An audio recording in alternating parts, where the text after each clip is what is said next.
Lisa, big weekend coming up with the cross country team with the national championships just right up in Louisville. Of course, last weekend you had 3 runners qualify.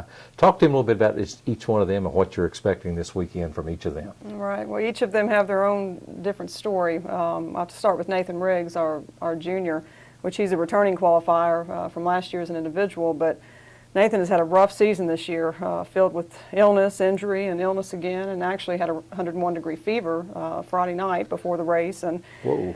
He's tore an abdominal muscle throughout the season, so we've nursed that, and we didn't know with the inconsistent training how he would be. But the gun went off on Saturday, and he ran like he needed to, and he actually, after mile 2, was in the lead most of the way. Thought he was going to win the race, and it came down to 800 meters between him and a runner from Christopher Newport, and because of the sporadic training, the other kid won out, but Nathan finished a strong second and earned Didn't he still run a personal best? He ran a new personal best. After having a fever the night before. Fevered the night before, but it shows the will of the kid. I mean, he's just very determined. Maybe you've been too easy on him all year. Maybe so. I don't know. Maybe he was sandbagging you, but it is pretty remarkable that he could do that. Yeah, just has the will to win.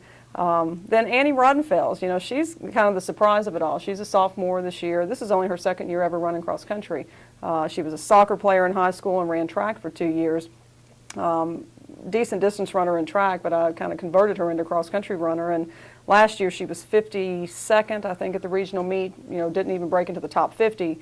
And this year decided she wanted to go to the national championships, and that she did by finishing 8th overall and was the 6th individual qualifier. So excited to be up there. Her grandparents and family are coming to watch her race, and it'll be the first time her grandparents have watched a race. So she's excited. That's a pretty cool story. Right. Then, yeah. Yeah. Where are her grandparents from? They're from Ohio. From Ohio. Yeah, so northeast Ohio.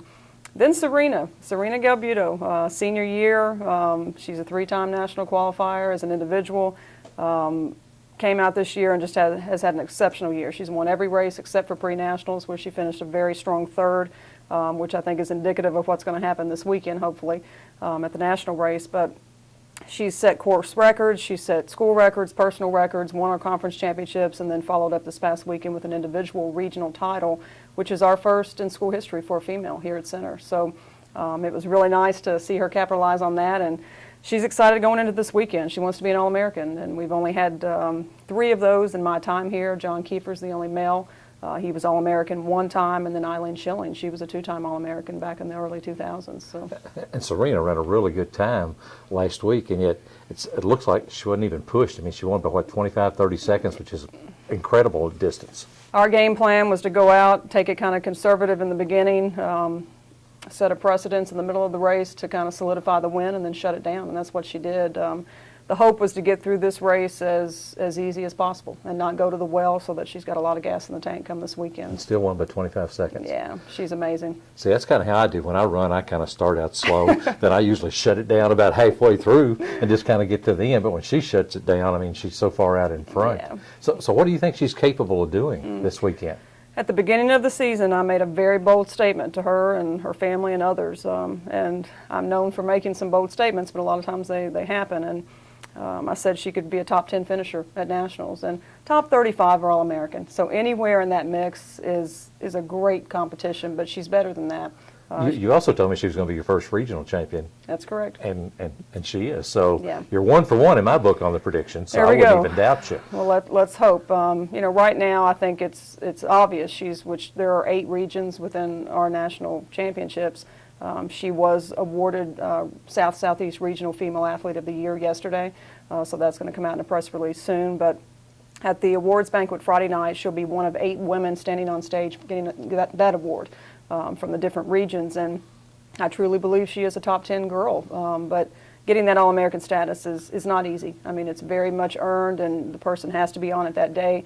I was telling our sophomore, Annie, who's the only one that's not experienced nationals of the 3, it's a completely different race. You've got 330 roughly women in the race. The difference in first and 300 place is less than a minute. So you've got the whole pack. There's no one there that's slow. So there's no separation. Absolutely. It's not strung out. It's going to be a huge pack and a battle, and at the end, the difference in first and 35th is literally maybe a handful of seconds. So She's going to have to run a tough race. She's going to have to run it up front from the beginning. She knows that, but she's been used to that this year with everything she's done, so I have confidence. Serena is so nice and so small. How can she, it would seem like in a pack like that, she just would get muscled and knocked out of the way. Serena's a lot stronger than you would think she is. What a lot of people don't know about Serena is she has a long history before she came to college of being a gymnast, and she was a good one. She was tough, very, very strong, power-packed. She converts that into her running, so don't ever let that deceive you. She's one of the toughest runners out there. She's very humble. She's very meek, and she has come a long way. When I inherited her freshman year, she didn't have a lot of self-confidence, but she's got it now, and it's about time. You were telling me a story, which I still have trouble believing, but not that I doubt you, but knowing how she is now, that she would get so anxious and so nervous before races that she would actually cry before a race early in her career here? Yeah, when she first came in as a freshman, she had a lot of self-doubt, and it was a struggle trying to get her to believe in herself and kind of show herself what she could do and really, go out on a limb a little bit and take some risks. But every year she's gotten better, gained more confidence, gotten faster, and this year she did everything right and she stayed healthy, and that's the key to it all. So she's came from crying before a race to making everybody that runs against her cry now. Pretty much. It's kind of what it amounts to. Well, one last thing, with the championships being in Louisville on a course that you all have been on, is that an advantage, not an advantage, or not, do you think? I think it is, which we had a pre-national race this year, so most of the runners who anticipated making nationals came to view the course, so they've at least seen it once. But Serena and the others have run on it multiple times, and of course once this year. And so I think it does, having the home course advantage, if you will, being able to not be fatigued from travel and the stresses of missing a lot of class, and just being on a familiar course with a lot of fans. I think it will play to our advantage, and I hope they're ready. Well, let's hope all three of them do really well, but let's especially hope that Serena can make your prediction come true, and I believe she's going to. I think so too. It's going to be exciting. All right, good luck. Thank you.